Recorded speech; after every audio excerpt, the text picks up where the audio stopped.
você quer ir. Segundo, você sente vocação para o sacerdócio. Terceiro, você quer chefiar o grupo. Quando pergunto se quer, não me refiro a querer sob obediência, refiro-me a querer com entusiasmo ou a desejar essa atitude. Pense bem, você tem 3 dias, talvez menos. Os tempos modernos poucas mudanças haviam trazido aos edifícios e terrenos do antigo mosteiro, a fim de proteger as construções antigas da invasão da nova arquitetura. As novas edificações tinham sido erguidas fora dos muros e até mesmo do outro lado da estrada, às vezes até à custa da comodidade. O velho refeitório fora condenado porque o teto ameaçava ruir e agora era necessário atravessar a estrada para chegar ao novo. A incomodidade era atenuada por uma passagem subterrânea pela qual os irmãos desfilavam para tomar as refeições. Velha de séculos, mas recentemente alargada, a estrada era a mesma que fora percorrida por exércitos pagãos, peregrinos, camponeses, carrinhos de burro, nômades, selvagens cavaleiros do leste, artilharia, tanques e caminhões de 10 toneladas.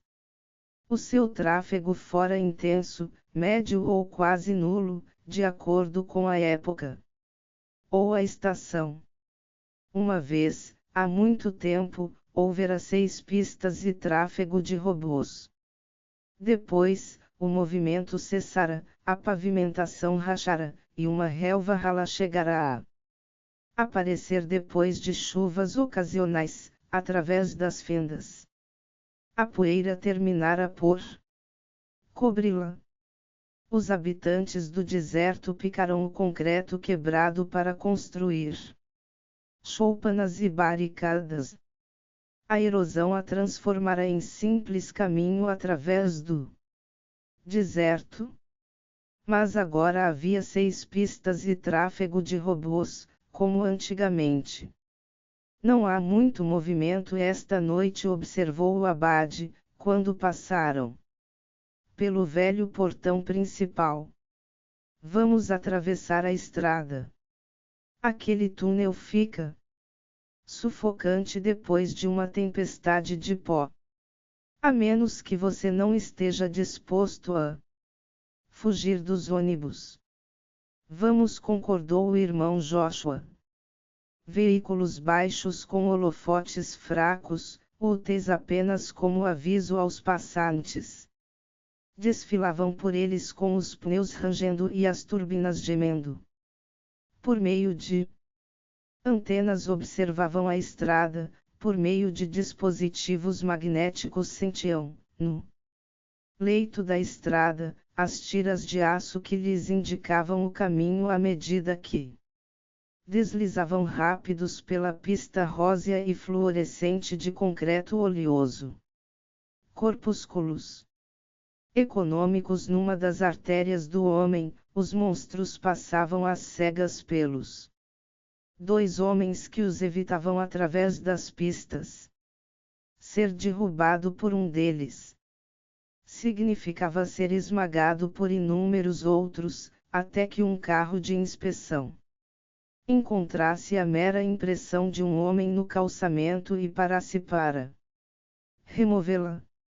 O autopiloto tinha melhor faro para se desviar de massas de metal que de massas de carne e osso. Fizemos uma tolice, disse Joshua quando atingiram o refúgio do centro e pararam para respirar. Veja quem está lá. O abade procurou ver por alguns momentos e bateu na testa. A senhora Gralis. Tinha esquecido, hoje é dia dela me procurar. Vendeu os seus tomates para o refeitório das irmãs e agora está outra vez atrás de mim. Atrás do senhor? Ela estava ali ontem à noite e anteontem também pensei que estivesse esperando que lhe dissem transporte. Que é que ela quer com o senhor? Nada demais. Acabou de enganar as irmãs a respeito do preço dos tomates e agora quer me dar o lucro extra para os pobres. É um pequeno ritual. Não me importo com ele. O que vem depois é que é ruim. Você vai ver. O senhor quer voltar e magoá-la. Bobagem. Ela já nos viu. Vamos andando. Mergulharam outra vez no meio dos veículos que passavam. A mulher de 2 cabeças e o seu cachorro de 6 pernas esperavam junto ao portão novo, com uma cesta de legumes vazia. A mulher assobiou de leve para o cão. O animal tinha 4 pernas normais e 2 que se balançavam, inúteis, de cada lado do corpo. Quanto à mulher, uma das cabeças era tão inútil quanto as pernas extras do cachorro. Era uma cabeça de querubim, pequena, com os olhos sempre fechados. Não dava mostras de participar da respiração ou do entendimento da mulher. Arrimava-se a um dos seus ombros, cega, surda, muda e apenas vegetativamente viva. Talvez faltava-lhe um cérebro, pois não mostrava sinal de consciência independente ou de personalidade. A outra face era idosa e enrugada. Mas a cabeça supérflua retinha as feições da infância, apesar de ter sido enrijecida pelo vento arenoso e tostada pelo sol do deserto.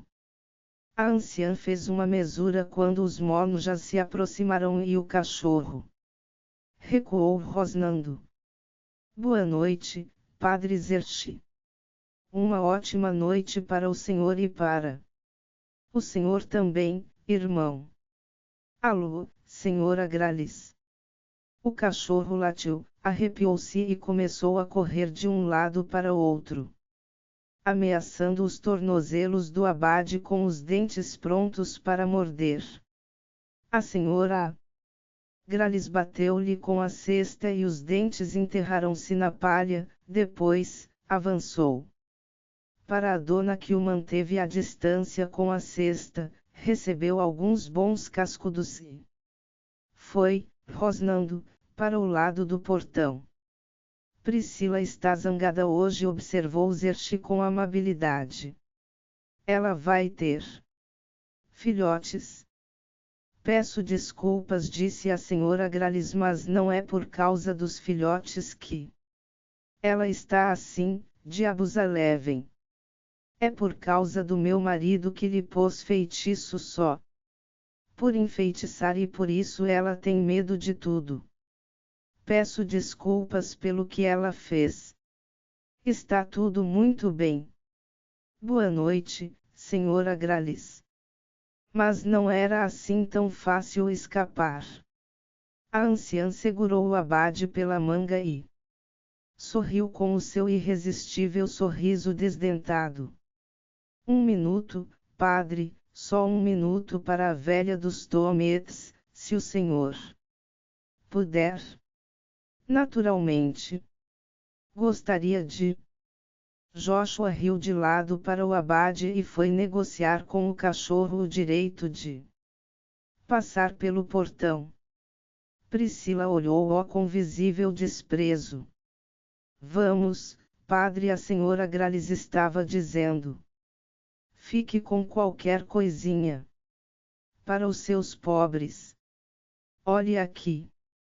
As moedas tilintaram enquanto Zerchi protestava. Nada disso, fique com elas, fique, insistiu ela. Oh, bem sei o que o senhor sempre diz, mas não sou tão pobre quanto o senhor pensa. E as suas obras são boas. Se não ficar com elas, o meu marido é que vai apanhá-las para fazer as obras do diabo.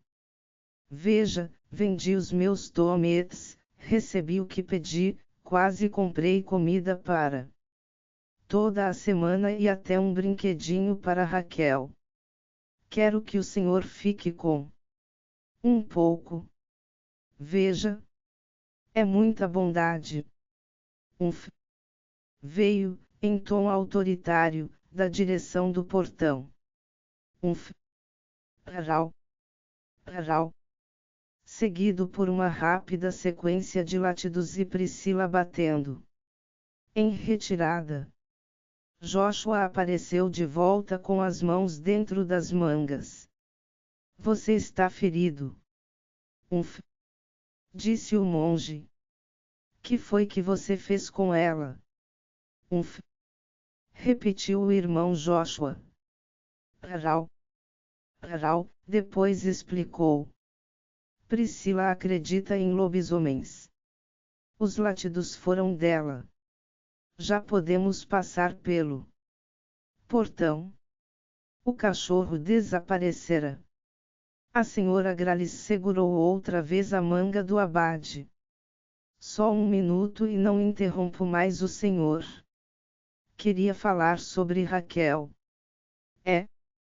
Preciso pensar no batismo dela e queria perguntar se o senhor me faria a honra de. Senhora Gralis, disse ele com brandura, vá falar com o vigário de sua paróquia. É ele quem deve decidir esses assuntos e não eu. Não tenho paróquia, só tenho a abadia. Fale com o padre Celo em São Miguel. Nossa igreja nem pia batismal tem.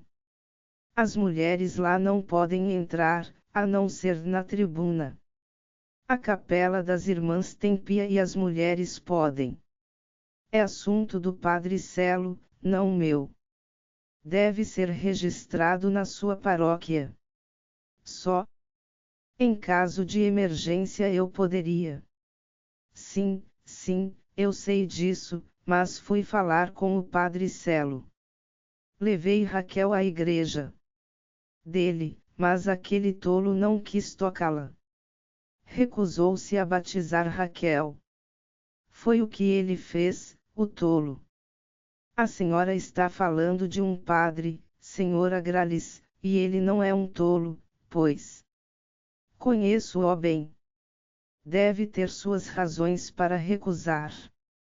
Se não concorda com o que ele disse, vá falar com outra pessoa qualquer, mas não com um monge. Fale com um arcipreste em Santa Mese, por exemplo. Sim, também já fiz isso. A senhora Gralis lançou-se numa narrativa, que prometia ser longa, de suas escaramuças em favor do batismo de Raquel. Os monjas ouviram pacientemente a princípio, mas Joshua, que a observava, agarrou o braço do abade acima do cotovelo, seus dedos gradualmente foram afundando no braço de Xerxes até que este gemeu de dor e afastou os dedos do outro com a mão que tinha livre. Que é que você está fazendo? Murmurou e só então notou a expressão do monge. Os olhos de Joshua estavam fixos na anciã, como se ela fosse um basilisco. Xerxes seguiu o seu olhar, mas nada viu de diferente, a cabeça extra estava meio encoberta por uma espécie de véu, mas o irmão Joshua certamente vira aquilo muitas vezes. Sinto muito, senhora Gralis, disse Xerxes assim que ela parou de falar. Mas realmente agora preciso ir. Já sei o que farei, vou chamar o padre Celo e pedir a ele que se ocupe do seu caso, mas é só isso que poderei fazer. Estou certo de que ainda nos veremos. Muito obrigada e perdoem-me por haver tirado tanto tempo dos senhores. Boa noite, Sra. Gralles. Passaram pelo portão e andaram em direção